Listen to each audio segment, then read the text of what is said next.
Hello friends, कैसे हैं आप सब लोग।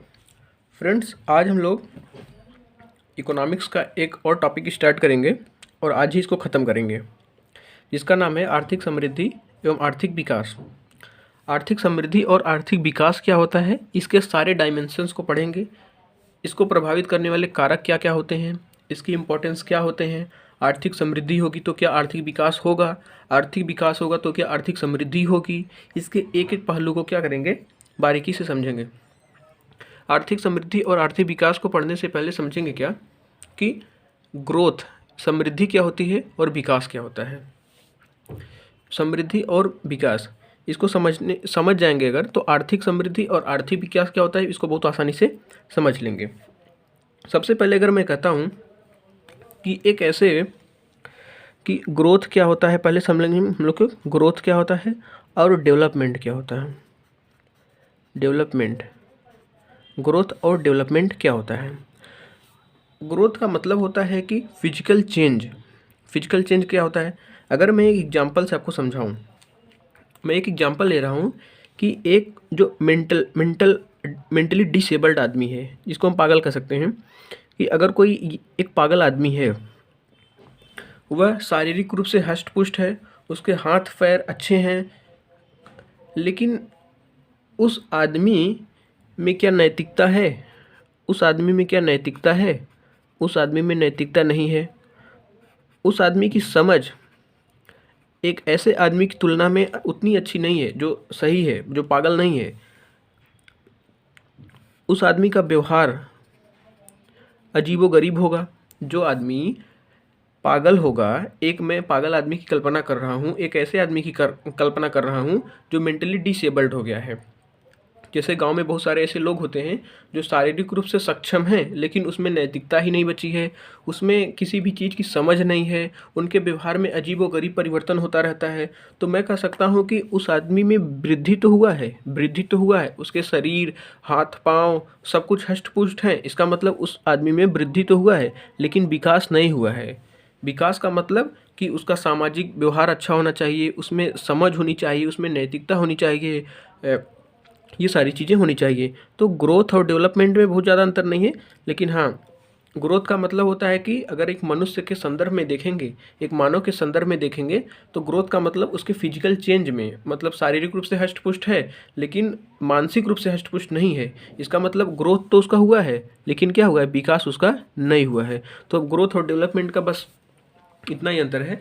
अभी हम लोग देखेंगे कि आर्थिक समृद्धि और आर्थिक विकास, इकोनॉमिक्स के संदर्भ में आर्थिक समृद्धि और आर्थिक विकास का क्या मायने होता है। तो सबसे पहले इनके अंतर को समझने से पहले मैं एक एग्जांपल देता हूँ। मान लेते हैं कि कोई आदमी ए है और एक आदमी कोई बी है। अब पहले स्टार्टिंग में ये 1,000 रुपये कमाता था ए, और बी भी क्या करता था, 1,000 रुपये कमाता था। अब क्या करेंगे, अब समझिए आगे क्या होता है। कुछ दिनों के बाद क्या हुआ कि इसकी जो इनकम थी, ए की इनकम थी, कितनी हो गई, 5,000 रुपये। बहुत आसानी से समझेंगे हम लोग आर्थिक समृद्धि क्या होती है और आर्थिक विकास क्या होता है। अब ए और बी स्टार्टिंग पे दोनों के पास क्या था, 1,000 रुपये की इनकम थी। अब ए की इनकम बढ़ के हो गई 5,000 रुपये, और जो बी था, बी की इनकम बढ़कर हो गई है, मान लेते हैं 3,000 रुपये। तो हम क्या कहेंगे, इसका वृद्धि हुआ है, इसका तो वृद्धि हो गया। बस यही समझना है कि वृद्धि का मतलब इनकम इसकी बढ़ी, इसका मतलब इसका वृद्धि हुआ है। लेकिन बाद में क्या हुआ कि अब ये 5,000 रुपये कमाने लगा, ये 3,000 रुपये कमाने लगा। अब ये क्या किया कि अच्छे अच्छे ब्रांड्स के कपड़े पहनना शुरू कर दिया। इसके पास पैसे आ गए तो अच्छे अच्छे ब्रांड्स के कपड़े पहनना शुरू कर दिया। अब ये क्या किया, अच्छे अच्छे होटल्स में खाना खाना शुरू कर दिया, महंगे उत्पादों का यूज करना शुरू कर दिया। अब ये जीवन का अपने आनंद लेना शुरू कर देता है। अब इसके पास क्योंकि पैसे बढ़ गए हैं। अब बी क्या करता है, इसके पास 3,000 रुपये हैं, ये क्या करता है, कुछ पैसे जमा कर देता है। अब कुछ पैसे क्या कर देता है, अपने बच्चों की शिक्षा पर खर्च कर देता है। कुछ पैसों को क्या करता है, सेव करके कहीं निवेश कर देता है, और कुछ पैसों से अपना खर्चा चलाता है। अब धीरे धीरे क्या होगा कि 2 साल बाद, 3 साल बाद, 4 साल बाद, और अब 2 साल, 3 साल, 4 साल के बाद क्या होगा, इस आदमी की तुलना में ये आदमी ज़्यादा अमीर हो जाएगा, क्योंकि इसने शिक्षा पे खर्च किया है, उसकी आगे की पीढ़ी अच्छी हो जाएगी। इसने कुछ जमा किया है, कहीं निवेश किया है, तो उस पूंजी निर्माण भी कर रहा है। स्वास्थ्य पे कुछ पैसा बचा कर रख लेता है, स्वास्थ्य की देखभाल भी करता है। ये कमा तो रहा है, लेकिन इसने अपने पैसों का उचित रूप से उपयोग नहीं किया, और बाद में ये क्या हो जाएगा, गरीब हो जाएगा। और ये क्या हो जाएगा, इसकी आगे की पीढ़ी सुधर जाएगी, ये क्या हो जाएगा, अमीर हो जाएगा। इन्होंने शिक्षा पे कभी खर्च वैसा नहीं किया, तो इसकी आगे की जो पीढ़ी होगी वह शिक्षित नहीं हो पाएगी, तो अच्छा मानव संसाधन नहीं बन पाएगा। और ये शिक्षा पे खर्च कर रहा है, स्वास्थ्य भी खर्च कर रहा है। जब स्वास्थ्य खराब होगा तो उसका देखभाल कर पाएगा अच्छे से। तो इसका मतलब कि ये 3,000 रुपये कमा रहा है, लेकिन ये इसकी तुलना में क्या है, ज़्यादा अच्छा है। तो हम कहेंगे कि इसका तो वृद्धि तो हुआ, 1,000 से 5,000 पे पहुंचा, इसका मतलब वृद्धि हुआ, लेकिन आगे इसका विकास नहीं हो पाएगा, क्योंकि न तो इन्होंने शिक्षा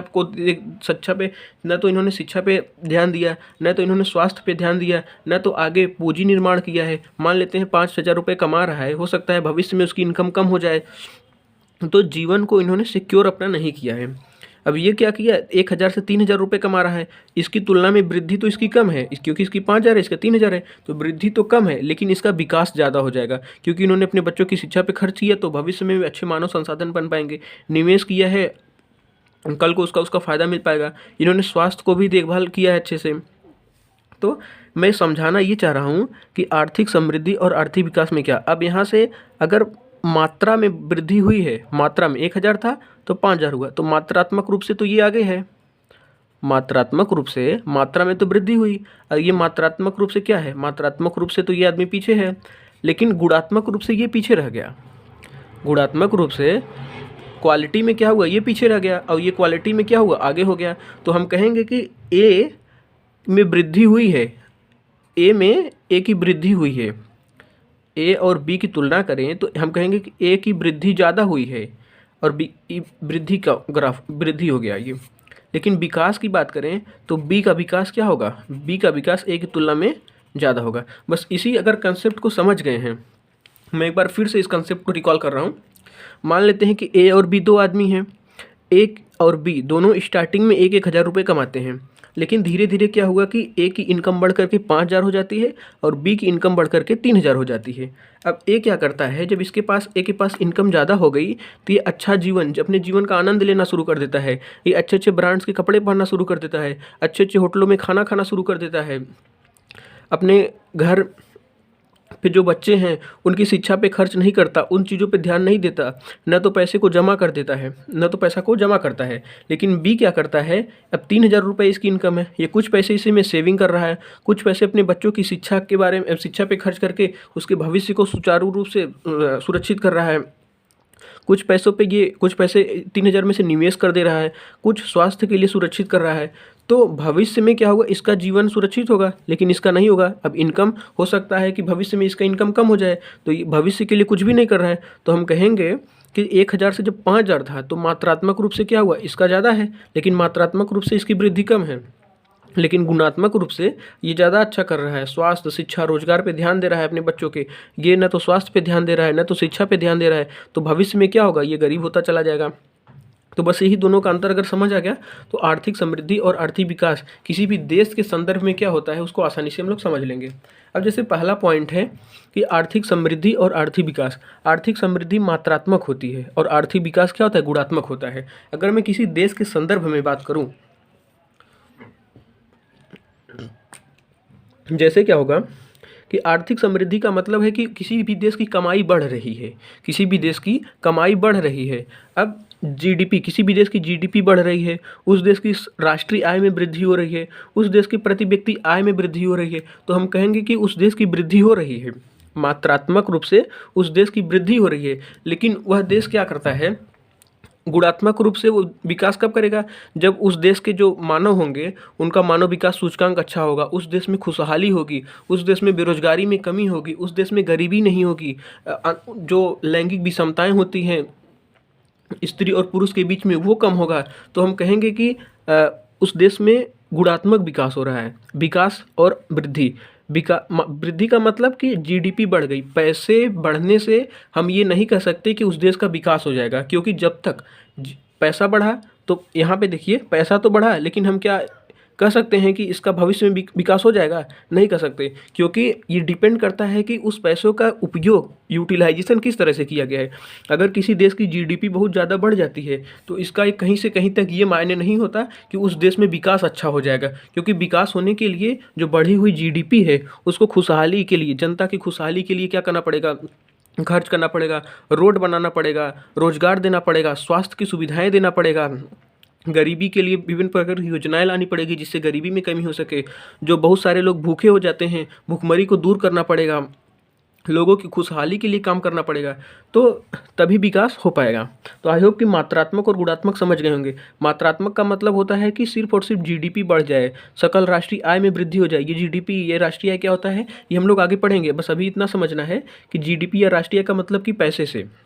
जैसे यहाँ पे हमने देखा कि पैसा तो इसका 1,000 से 5,000 हुआ, इसकी वृद्धि हुई, लेकिन इसका विकास नहीं हो पाएगा क्योंकि इन्होंने भविष्य को ध्यान में नहीं दिया। अब भविष्य को ध्यान में देने के लिए क्या करना पड़ेगा? अब किसी भी देश के संदर्भ में अगर देखेंगे तो जीडीपी बढ़ी तो सरकार को विभिन्न प्रकार की योजनाएं लानी पड़ेगी जिससे कि क्या हो, लोगों में खुशहाली आए, बेरोजगारी में कमी आए, गरीबी में कमी आए, भूख भूख से जो मर रहे हैं लोग, भूखमरी जो है देश में फैली हुई है उसमें कुछ कमी आए, मानव विकास सूचकांक अच्छा हो, लैंगिक जो असमानताएं हैं वो कम हो, तब हम कहेंगे कि उस देश ने विकास किया है। अब जैसे एक पॉइंट ये है कि आर्थिक समृद्धि एक साधन होती है और आर्थिक विकास क्या होता है? साध्य होता है। इसका क्या मतलब है? इसका मतलब ये है कि अगर मैं कहूँ कि कोई लड़का ए है, ये क्लास 10th में है, ये क्लास 10th में है, या फिर मैं एग्जांपल दूं कि आप पढ़ाई क्यों कर पा रहे हैं? पढ़ाई क्यों कर रहे हैं? पढ़ाई इसलिए कर रहे हैं कि हमें क्या मिल जाए? नौकरी मिल जाए।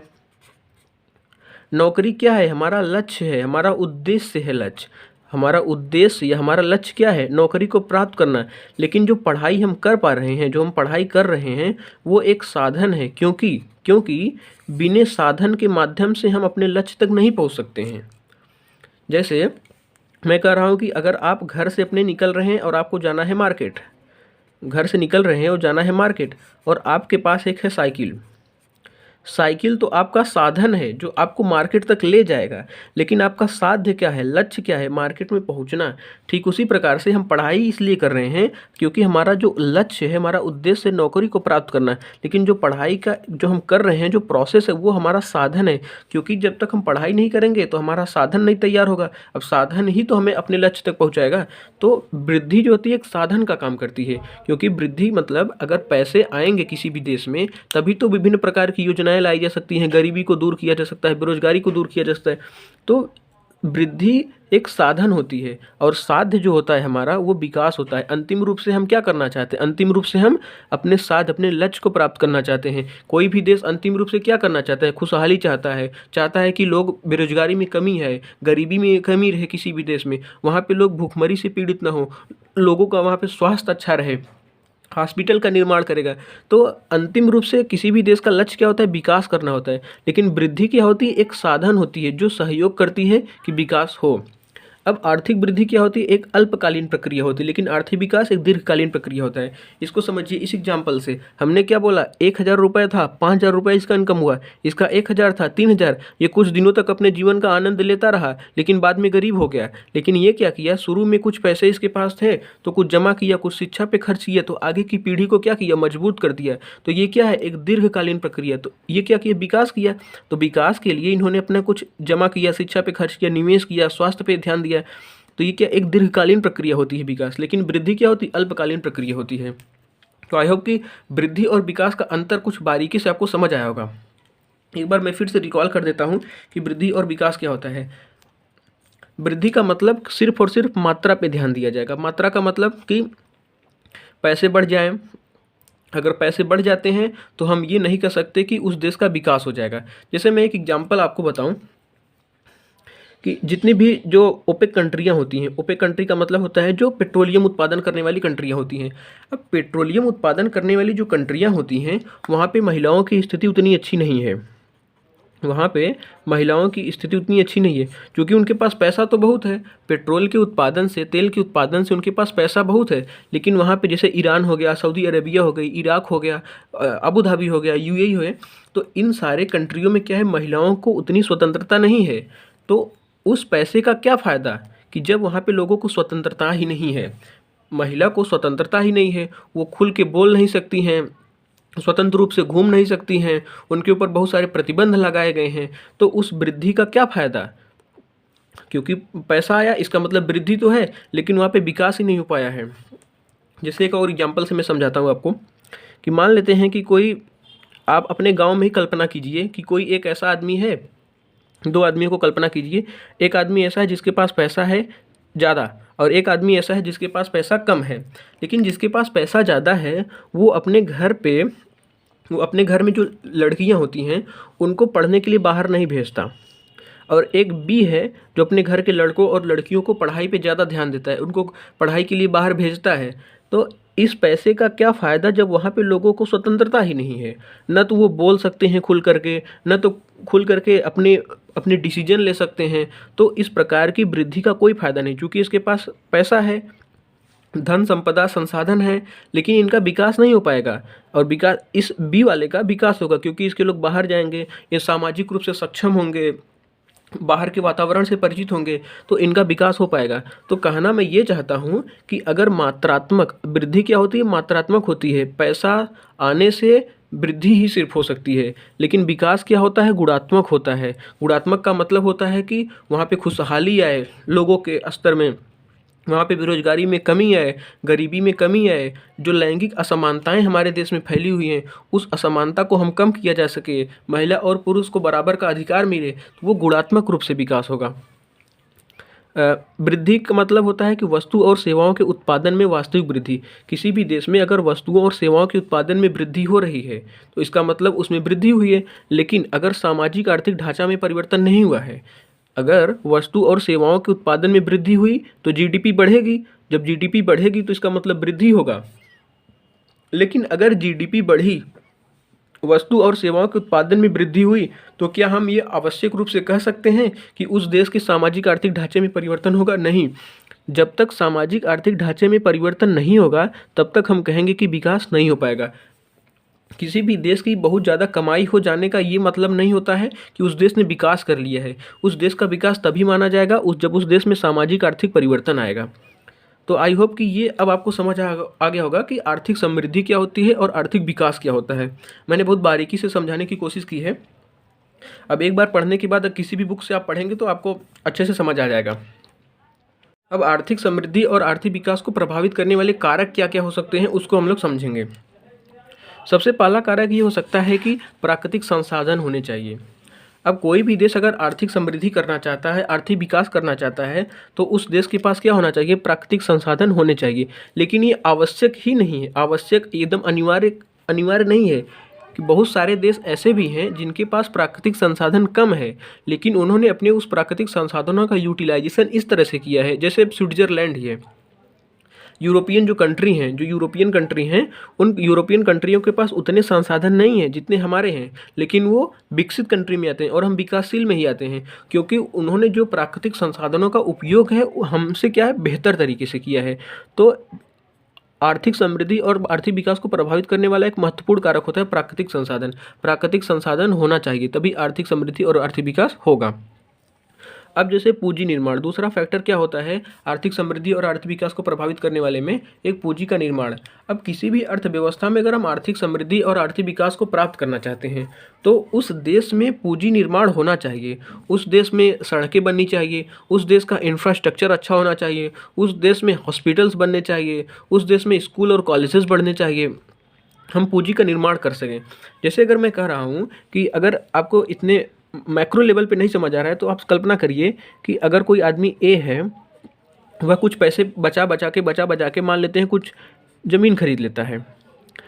अब इस ज़मीन की जो कीमत होगी, अगर यहाँ पे 1 लाख रुपए है, आज के टाइम पे अगर 1 लाख रुपए है तो भविष्य में हो सकता है कि 2 लाख हो जाए। तो हम कहेंगे कि इन्होंने क्या किया कि पूंजी निर्माण किया, एक ज़मीन खरीद लिया।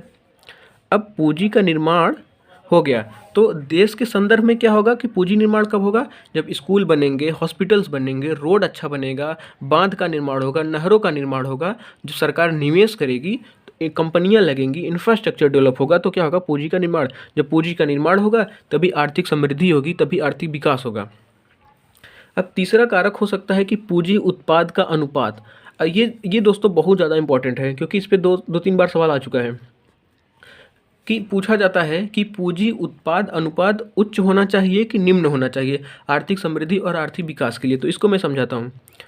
पूंजी बटे उत्पाद, अगर पूंजी और उत्पाद का जो अनुपात है वो निम्न होता है, ये थोड़ा सा ऑड लग सकता है आपको कि पूंजी और उत्पाद का अनुपात अगर निम्न है तो हम कहेंगे कि आर्थिक समृद्धि होगी, आर्थिक समृद्धि और आर्थिक विकास होगा। अगर पूंजी और उत्पाद का जो अनुपात है उच्च होता है तो हम कहेंगे आर्थिक समृद्धि और आर्थिक विकास नहीं होगा। इसको एक एग्जांपल के माध्यम से और हम बेहतर तरीके से समझते हैं। मान लेते हैं पूंजी का मतलब क्या हुआ कि हम पैसे को निवेश करेंगे और उसका कितना हमें आउटपुट मिलता है। अगर हम इनपुट डालते हैं, जैसे मान लेते हैं 5 रुपये की पाँच रुपये हमने निवेश किया, 5 रुपये की पूंजी लगाई और हमें कितना मिल रहा है उत्पाद के रूप में, मान लेते हैं हमें 5 ही रुपया मिल रहा है। तो हम कहेंगे कि 5 रुपये हमने खर्च किया और हमें कितने का आउटपुट मिला, 5 रुपये का। तो रेशियो कितना आएगा, 1 आएगा दोस्तों। अब फिर मैं कहता हूँ कि 5 रुपया हमने निवेश किया और हमें उत्पाद कितने का मिला, 10 रुपया। अब यहाँ पे देखिए खर्च कितना किया, 5 रुपये, और हमें आउटपुट कितना मिल रहा है, 5 रुपया हमने इनपुट डाला, 5 रुपये का निवेश किया और हमें कितना मिल रहा है, 10 रुपया। उत्पाद कितना मिल रहा है, 10 रुपया। अब ये कितना आएगा, 0.5। अब एक और एग्जाम्पल समझिए। 5 रुपया हमने क्या किया, निवेश किया, 5 रुपये निवेश किया और मान लेते हैं कि आउटपुट हमें कितना मिला, 2 रुपये का। 5 रुपया तो हमने खर्च किया, 5 रुपये हमने लगाया, लेकिन पाया कितना, 2 रुपया पाया। तो ये कितना हुआ, 2.5। अब देखिए दोस्तों, यहाँ पे कितना 1 था, यहाँ पे 0.5, यहाँ पे 2.5। इसका मतलब ये है कि अगर पूंजी और उत्पाद का अनुपात जितना कम होगा उतना ज़्यादा अच्छा आर्थिक समृद्धि और आर्थिक विकास होगा। अगर नहीं समझ आया तो एक और एग्जाम्पल समझते हैं। मान लेते हैं कि जैसे लगभग सभी किसान परिवार से आते हैं, तो मान लेते हैं कि जब हम गेहूं की बुआई कर रहे हैं तो हमने गेहूं की बुआई करने में टोटल खर्चा किया 100 रुपये। बाद में अब हमें उत्पाद जब हम गेहूं की कटाई करेंगे तो हमें उत्पाद मिल रहा है, मान लेते हैं 100 रुपये का ही। तो ये 100 रुपया हमने लगाया और मिला कितना, 100 का ही। तो कितना अनुपात इसका कितना आ गया, 1 आ गया। अब ये एक वही है। अब बी वाला है, बी ने क्या किया, 100 रुपया लगाया और इसको कितना उत्पाद कितना इसको मिला, 50 रुपये का। लगाया 100 रुपये का और बाद में उत्पाद जो मिला उसको तो 85 रुपये की उसकी कीमत है। तो ये कितना आएगा, 2 आएगा। अब एक सी है, 100 रुपया इसने भी लगाया और बाद में इसको उत्पाद कितने का मिला, 200 रुपये का। अब ये कितना रेशियो आएगा दोस्तों, 0.5। अब हम देख रहे हैं कि यहाँ पे 1 है, 2 रेशियो आया, यहाँ पे 0.5 आया। अब फायदा किसको सबसे ज़्यादा होगा, 0.5 वाले को, क्योंकि इन्होंने खर्च कितना किया, 100 रुपये का, और कमाया कितना, उत्पाद कितने का पाया, 200 का। पूंजी लगाई 100 रुपये की और पाया 100 रुपये का, तो रेशियो आया 1। पूंजी लगाई 100 की, पाया उत्पाद कितने का, 50 का, तो आया 2। यानी कि रेशियो देख रहे हैं बढ़ रहा है। यहाँ पे जब 1 था, यहाँ पे 2 है। जब रेशियो बढ़ा, 1 से 2 हुआ तो उत्पाद कितने का मिला, 100 का। अब रेशियो 2 हुआ तो उत्पाद कितना मिला, 50 का। यहाँ पे रेशियो 0.5 है। जितना रेशियो कम होगा उतना ज़्यादा फायदा हो रहा है।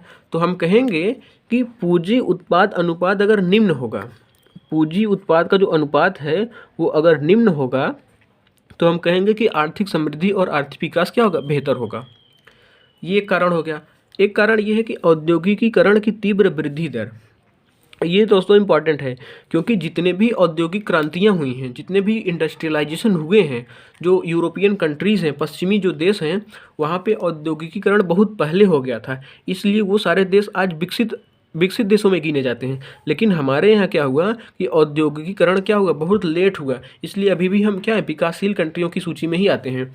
तो औद्योगिकीकरण का मतलब क्या होता है दोस्तों कि फैक्ट्री लग रही हैं, इंडस्ट्री बड़ी बड़ी लग रही हैं, कंपनियां क्या कर रही हैं, निवेश बहुत ज़्यादा कर रही हैं। तो जब निवेश करेंगी तो लोगों को रोज़गार मिलेगा। जब लोगों को रोज़गार मिलेगा तो देश क्या होगा, आर्थिक रूप से सक्षम हो जाएगा। तो औद्योगिकीकरण अगर जितना ज़्यादा होगा, जितनी ज़्यादा इंडस्ट्री, कंपनी, फैक्ट्री लगेंगी, उतना ही क्या होगा, आर्थिक समृद्धि और आर्थिक विकास होगा।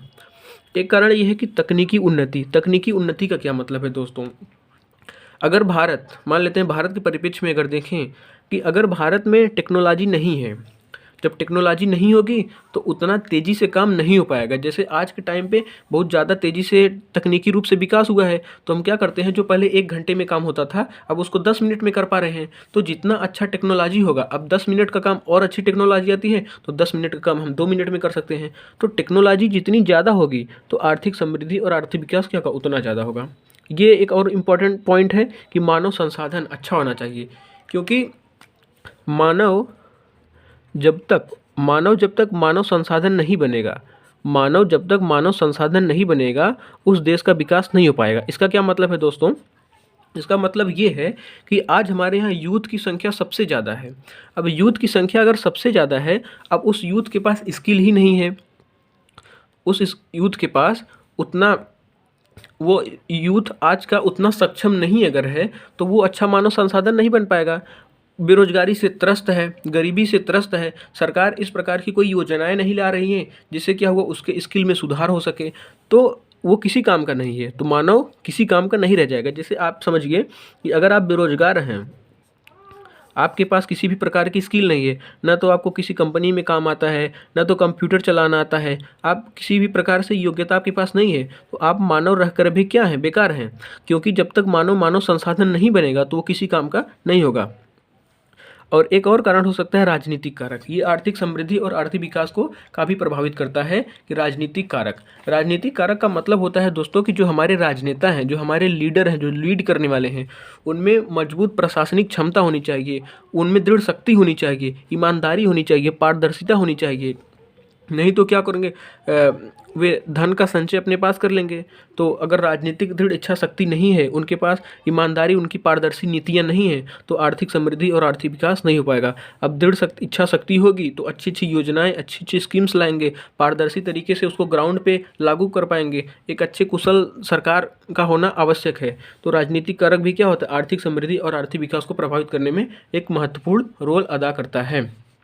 तो अगर ये हम कहें कि अगर किसी भी देश में आर्थिक समृद्धि हुई, किसी भी देश में अगर आर्थिक समृद्धि होती है और उस देश में आर्थिक विकास नहीं हो पाता है, तो हो सकता है, अगर मान लेते हैं कोई देश है वहाँ पे आर्थिक समृद्धि हुई है, इसका मतलब आर्थिक समृद्धि का मतलब उस देश की कमाई बढ़ी है और आर्थिक विकास नहीं हुआ है, तो क्या हो सकता है, तो असमानताएं बढ़ जाएंगी। क्या होगा दोस्तों, असमानता।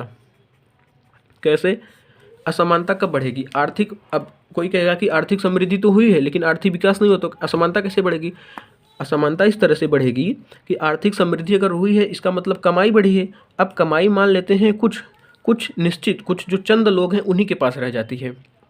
जैसे अगर मैं कल्पना करता हूँ कि भारत की जितनी कमाई है कुछ 100-200 पूंजीपतियों के पास रह जाती है, तो क्या होगा, असमानताएं बढ़ेगी। जो अमीर था और अमीर होता चला गया, जो गरीब है और गरीब होता चला जाएगा। तो असमानताएं क्या होगी दोस्तों, बढ़ती चली जाएंगी। कब असमानताएं बढ़ेगी, जब आर्थिक समृद्धि होगी और आर्थिक विकास अगर नहीं होगा, असमानता बढ़ जाएगी, भ्रष्टाचार बढ़ जाएगा, अधिक से अधिक लोग धन का संचय करना शुरू कर देंगे। कुछ ही लोगों के पास पैसे रहेगा, जो पावरफुल लोग हैं धन का संचय कर लेंगे, लेकिन जो गरीब तबके के लोग हैं उनके पास तक उन प्रकार की योजनाएं का जो पैसा है वो नहीं पहुंच पाएगा, तो उनका विकास नहीं हो पाएगा, तो भ्रष्टाचार भी बढ़ जाएगा। तो आर्थिक समृद्धि और आर्थिक विकास को प्रभावित करने वाले जितने भी कारक हैं, आई होप कि वो सारे आपको समझ आ गए होंगे। तो जितना भी हमने पढ़ा है आर्थिक समृद्धि और आर्थिक विकास, अब शायद आपको अंतर इसका समझ आ गया होगा अच्छे से। अगर आपके पास किसी भी प्रकार की बुक है तो उससे आप पढ़ेंगे तो आपको और बेहतर तरीके से समझ आ जाएगा, लेकिन नहीं है तो कोई दिक्कत भी नहीं है, इतना काफ़ी है। जो बस आप लोग लगातार ज़्यादा से ज़्यादा वीडियो को शेयर करते रहिए और आपको वीडियो आगे इस तरह के और अच्छे अच्छे मिलते रहेंगे। दोस्तों जितना भी हमने पीछे पढ़ा है, अगर आपके पास कोई भी प्रीवियस ईयर का बुक है, प्रीवियस ईयर का अगर कोई भी बुक है तो उससे प्रीवियस ईयर के सारे क्वेश्चन को आप लगा सकते हैं 1-2 चैप्टर से। तो जितने भी क्वेश्चन आप लगा सकते हैं और सारे क्वेश्चन आपसे बन जाएंगे। तो अब बस आज के लिए दोस्तों बस इतना ही। अब अगले चैप्टर में फिर से हम लोग नेक्स्ट वीडियो में एक नए टॉपिक के साथ मिलेंगे। तो दोस्तों अगर आपको वीडियो अच्छा लगता है तो ज़्यादा से ज़्यादा शेयर करिए और सब्सक्राइब करिए, और आपको वीडियो कैसा लगा कमेंट में ज़रूर बताइए। और दोस्तों मैं एक आपको सवाल पूछना चाहता हूं जिसका आप आंसर कमेंट बॉक्स में दीजिएगा कि आप वृद्धि चाहते हैं या विकास चाहते हैं, आप वृद्धि चाहते हैं या विकास चाहते हैं, आप चाहते हैं कि आर्थिक वृद्धि हो या आप चाहते हैं कि आर्थिक विकास हो। अगर आपको आप जो भी अपना राय देना चाहते हैं कमेंट बॉक्स में दे सकते हैं। तो दोस्तों मिलते हैं अगले वीडियो में, तब तक के लिए धन्यवाद।